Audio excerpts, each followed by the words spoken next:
What is that god-awful ghetto stench? I thought I smelled boiled cabbage and welfare, but it's you. You people always find a way to lower the tone, don't you?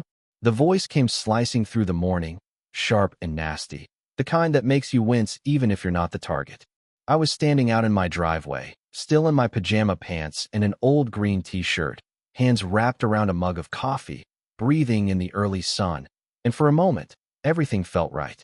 I'd just spent a small fortune getting the cracked, weed-choked driveway ripped out and replaced with a smooth, deep black stretch of brand-new asphalt. It was the first real upgrade since my wife and I had moved in 6 months ago, and let me tell you, for that brief moment, I was just quietly proud, sipping my coffee, admiring the work. Then she showed up. This woman, older, late 60s, with hair lacquered so tight you could have bounced a quarter off it, came stomping right up from her own immaculate yard, heels digging into her grass like she was too angry to care. Pristine white dress, icy glare, and that finger, shaking, accusatory, like she'd just discovered I was poisoning her roses. Her words just hung in the air between us, dripping with contempt. I stared back, halfway through a sip, mug frozen in the air, not even sure I'd heard her right. That right there? That was the moment, the thumbnail for the whole mess that was about to unfold. She didn't wait for me to catch up, either. She just wound up and kept going, volume rising. This is a respectable community. We have standards. We don't pave our driveways with cheap stinking tar like it's some kind of public housing project. This is supposed to be interlocking brick pavers. It's in the covenants. You're deliberately bringing down the value of my home. She was practically shouting to the heavens, begging for someone, anyone, to intervene. Let me back up a sec. See, I did everything by the book. Permit from the city, plans approved by the HOA, all of it in writing. I tried to explain, ma'am, it's my driveway. I've got approval. It's all perfectly legal. Didn't matter. She just spit back. I don't care if the president himself approved it. It's ugly, it smells, and it is not welcome here. People like you just don't understand how to live in a civilized society. And then, with a little flourish, she yanked out her phone and started dialing. 911. I kid you not. She told the police there was a strange man defacing property with hazardous materials. I just stood there, my coffee getting cold, watching the circus. And you know what?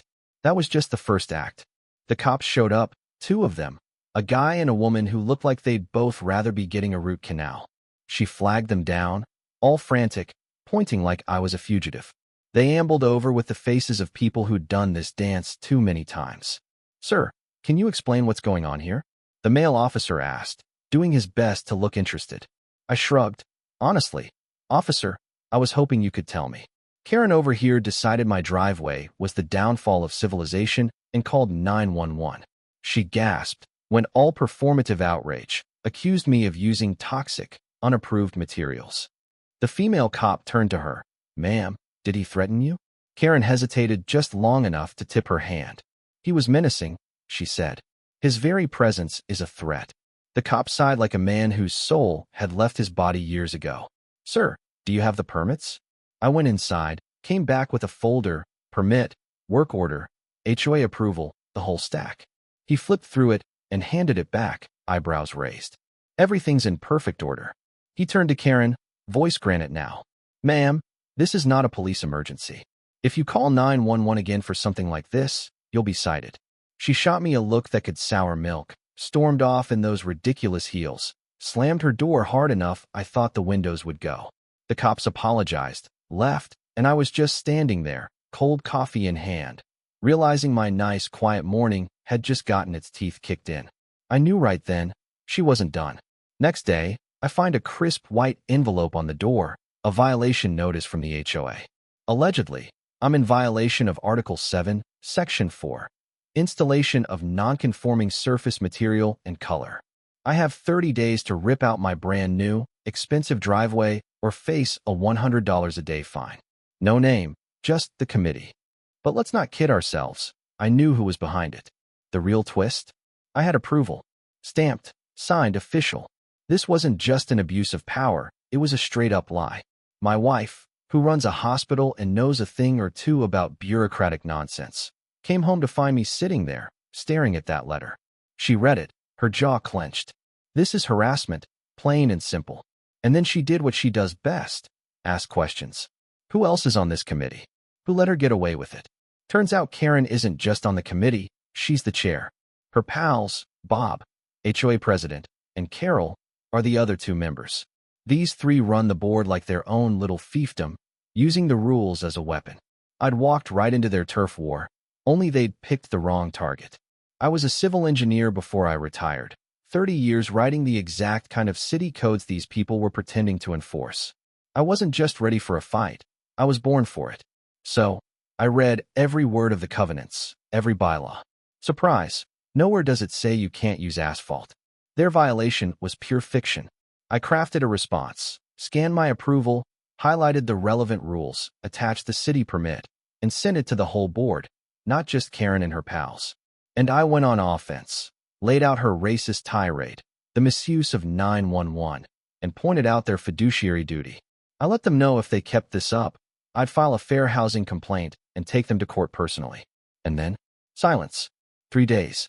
They were hoping I'd get nervous, that I'd back down. Instead, I started talking to neighbors. Turns out, I wasn't alone. The dad whose kid's yellow slide had to be painted beige, the family forced to remove their fountain. The folks told their welcome mat was too colorful. Karen and her cronies had bullied anyone who wasn't in their clique, mostly young families, people of color. They were all scared, just quietly paying the fines to keep the peace. But now I had names, stories, witnesses.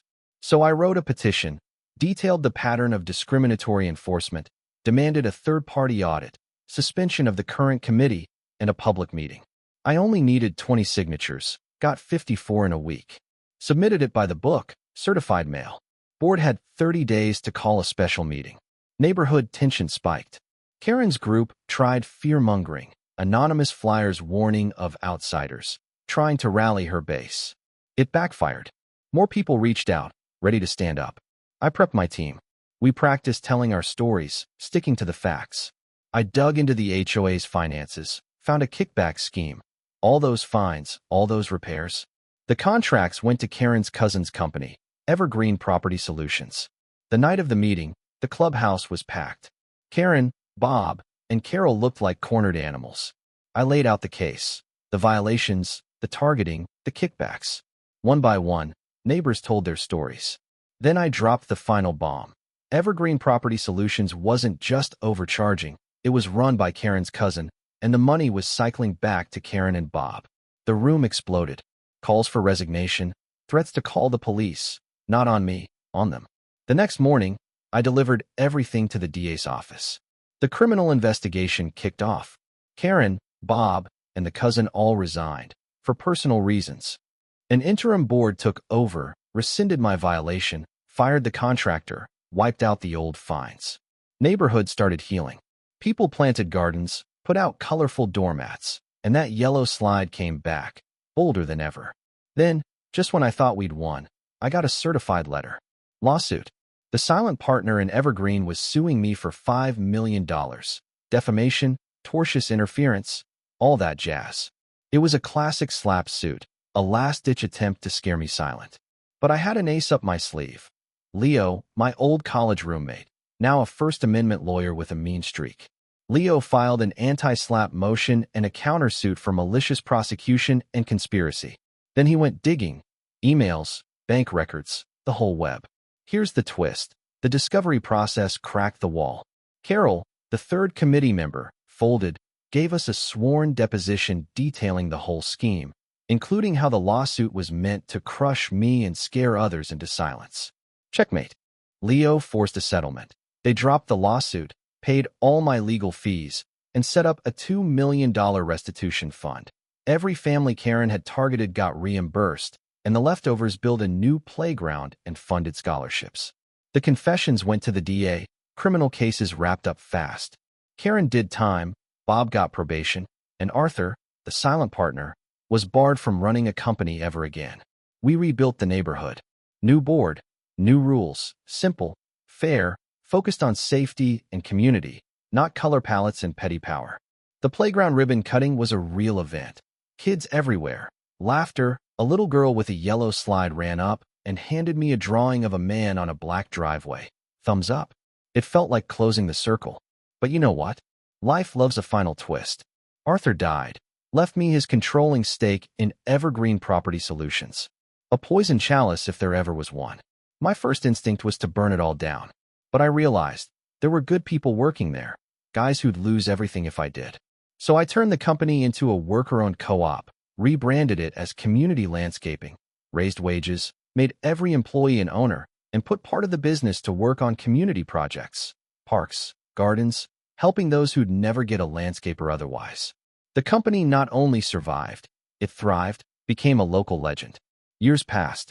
The anger faded, replaced by something warmer, connection, community. Even Karen faded into a footnote, paroled, disappeared, irrelevant. One autumn, I sat on my porch, coffee in hand, watching the kids play on the new swings. My old driveway, faded and cracked, but still standing, right there in front of me. A car rolled by, Karen herself, gray and hollow, a ghost visiting a world she no longer ruled. She saw me, saw the neighborhood blooming, and just drove on. You know what I mean? Sometimes, fighting for yourself turns into fighting for everyone. And every now and then, if you stand your ground, the world really can change, one stubborn, ugly driveway at a time. So, tell me, what would you have done? Would you have fought?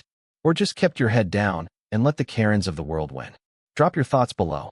Let's hear your stories, because justice, community, and a little stubbornness? Turns out, they're contagious.